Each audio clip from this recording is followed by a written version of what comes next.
kantin nung break time nila.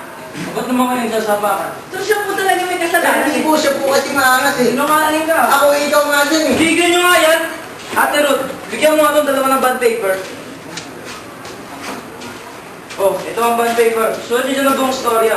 Yung isa sa student's couch magsusulat at yung isa naman dito sa tabi ng office. Huwag kayong gagawa ng gulo ha.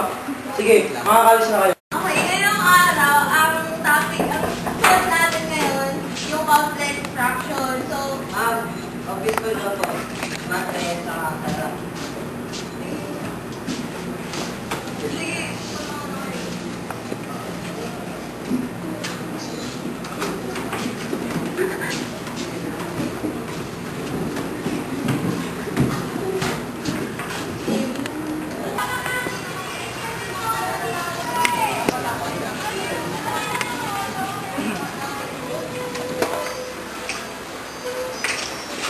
Sige, maupo kayo. Ano ba itong sinunod yung dalawa? Ang gulo ng storya. bakit po ba, sir? Doon yung istorya niyong dalawa. Mga second year na kayo pero di nyo pa rin kaya gumamit ng batas. Pagkakasunod nyo lang lamang yung mga pangyayari. Sige, magpunta kayo sa Filipino teacher nyo at isulat ng maayos ang storya. Sir, pwede po ako kapatulong. Sige, ano ba ang may tutulong ko sa inyo? Eh sir, napagsabihan po kasi yung minister kagabi na ang gulo daw po nung sinulat namin point tungkol sa pag-awal namin. Ay, bakit? Ano ba ang nangyari? Ayaw nga, ang gulo nga. Ba't ganti ganito? Halika nga kayo at pag-uusapan natin ito bukas at tuturuan ko kayo tungkol dyan. Hindi na ako pati! Sir, hindi na! Hirap ka ba sa paggamit ng tawang bansa? O di kaya hirap kang ayusin ang struktura ng iyong pagsulat? Kung yan ang problema, matutulungan ka namin dyan! Tawa ka dyan! Simulan muna natin ang ating talakayan sa isang icebreaker! Ang icebreaker natin ay kawanan. Magigrupo kayo ng dalawa. Ipili kayo ng isang kabanita nyo. Sa numero na meron kayo sa likod, pero magkakahalo ito. Bibigyan kayo ng 30 segundo para ayusin sa sarili nyo sa tingin nyo tamang ayos. Ang mag-aayos ay ang inyong kabanita. Ang sasabihin niya ay ang pangalan nyo, tapos sasabihin niya kung paano sa kaliwa. Yun ang tamang gagawin nyo. Kung ano, sige, simulan na. Congratulations! Congrats sa mga nanalo. Pero ano sa tingin nyo ang naging dahilan ba't kayo nahihirapan? Hindi ko kasi alam yung pagkaka-activity. Kaya pala. Okay, simulan na natin na talaga. Okay, kaya magbalik sa pag-aayos. Ang tamang technical na pag-aayos.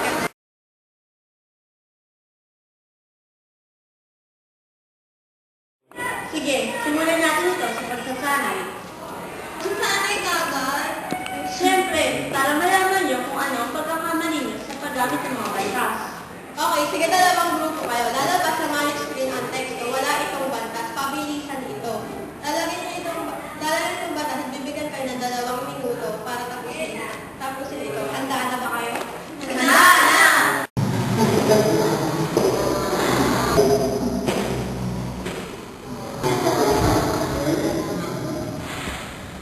I-check natin ang inyong mga mali.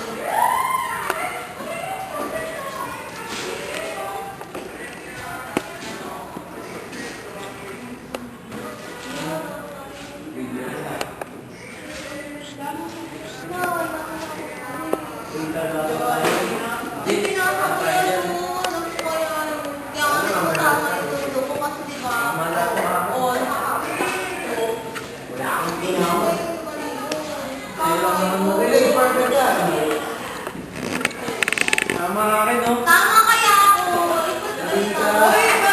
Lahat pa sa'yo, mali! Eh, nandiyan din ito yung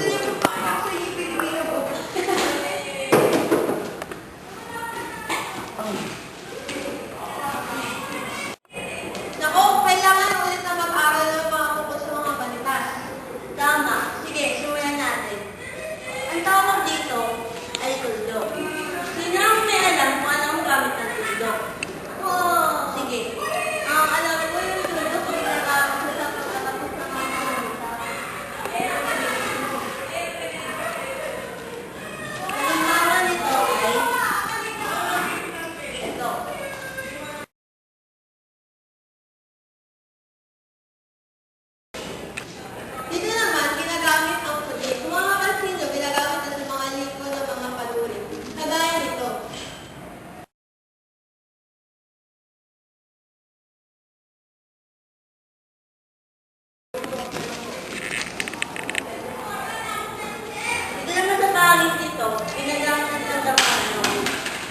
ginagamit sa pagtatanong. Ito ang halimbawa nito.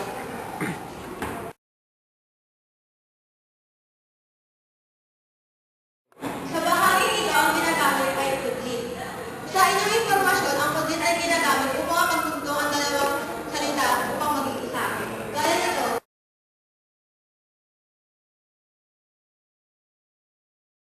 Sa bahagi nito naman, ito ang tutuldok. Ito ay ginagamit sa sunod-sunod na talata.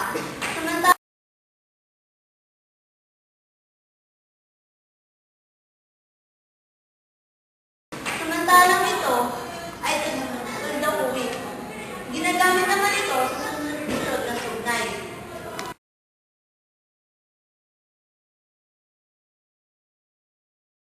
Sa pagsulat ng salita, syempre dapat ito ay maayos. Dapat ito ay may simula. Ano nga ba ang gamit ng simula? Dapat masinig, maganda ang paggawa. Kasi di ba, mababagot ang mamabasa kapag di maganda ang simula. Kadalasan, simula, sinasabi yung kaisipan, di ba? O yung tinatawag nating paksa. Tama! Dapat din ba nagabig ka ng mga maganda ng paghahanda bago punta ng pinakamahalagang bahagi ng teksto? Kung may simula, syempre, dapat may katawan din. Sa bahagi ito, binibigay ang mga impormasyon o mga detalye na mapapatuloy sa paksang tinatalakay. Paano naman po sa wakas na bahagi? Kadalasan, sa wakas, ginagamit natin ang kandang pananaw. Minsan naman, inuulit sa pangunahing kaisipan nito sa mambabasa at maaari din ito mga pangigayat. Tandaan na dapat lagi itong may kaayusan. May kaisahan ito. Hindi dapat ito paligoy-ligoy. Dapat may tumutulong na kaisipan sa pagbuo ng teksto. Malinaw at maayos rin dapat ang balisan at tama lamang ang haba at mahalaga ang mga kaisipan. Tama! Huwag niyong kalimutan ang simula, katawan at wakas. Huwag niyo rin kalimutan ang tamang paggamit ng bantas. Handa na ba kayo?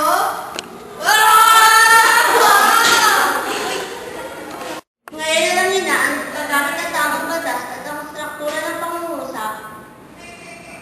Sige, gumawa kayo ng sulatin at gamitin ang pinag-aaralan natin.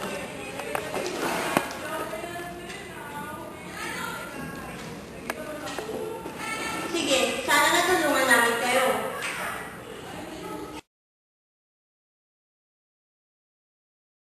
Pareho pa rin ang grupo nyo. Pagpabilisan ito. Kayo ay may 2 minuto para sagutan ang script. Handa na ba kayo? Handa na. Sakit ka na. Hindi mo ako nakikitaan. Ito na mo ang pakailan yun. Akala mo kasi Bakit pa kayo? Uy, ba't Uy, di ba dapat ano binita? Nabuwag na kayo ng kanina! Uy, Bakit yung play? Tayo!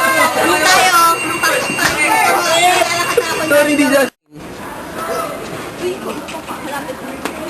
Suntukan na walang tamaan. Yan ang gusto. Ano ba guluhan Kap- to? Talaga pa ako. Parang rewind eh. 3, go. Hirap ka ba sa paggamit ng tamang bantas? Hirap ka ba sa paggamit ng tamang bantas? O di kaya hirap ka sa paggamit ng struktura ng iyong pagsasalita? Kung yan ang problema mo, matutulungan ka namin dyan. Tawa ka dyan! Oh. Ay, late lang! Late lang! Sige, simulan natin dito sa isang pagsasanay. Magsasanay ka agad. Maingay dito! Maingay ako dito! Magsasanay na natin! Magpaksuhan tayo ng lechon! Saka lang ano? Ikaw! Ano ba? Sige, simulan natin ito sa isang pagsasanay. Sanay ka agad. Hindi kami sabay-sabay. Sakan-sakan din yung break time nila. Bakit naman kayo nagsasapakan? Kasi siya po talaga may kasalanan eh. Hindi po sir, siya po kasi maaari. ka! Ako ay kumain din. Tigil nyo nga yan! Ate Ruth,